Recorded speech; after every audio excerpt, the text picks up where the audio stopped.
নীলফামারী ডোমারে অর্থ আত্মসাতের অভিযোগে আওয়ামী লীগ নেতা রফিকুল ইসলামের বিরুদ্ধে মানববন্ধন করেছেন ভুক্তভোগীর পরিবার ও এলাকাবাসী।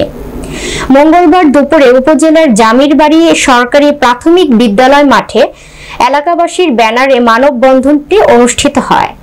মানববন্ধনে জামিরবাড়ি এলাকার ছপিয়ার রহমানের ছেলে আল আমিন বলেন, 2019 সালে ওই বিদ্যালয়ে দপ্তরি কাম প্রহরী পদে চাকরি দেওয়ার কথা বলে জামিরবাড়ি সরকারি প্রাথমিক বিদ্যালয়ের তৎকালীন পরিচালনা কমিটির সভাপতি ও ইউনিয়ন আওয়ামী লীগের সাংগঠনিক সম্পাদক রফিকুল ইসলাম এই অর্থ গ্রহণ করেছেন।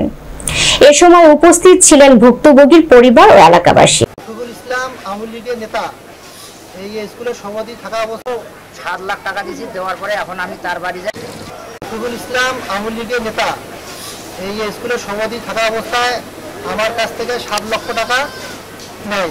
উনি চাকরি দিতে না পারায় এখন আমার টাকা যাচ্ছি ওনার কাছে, উনি টাকা দিতে অস্বীকার করেন।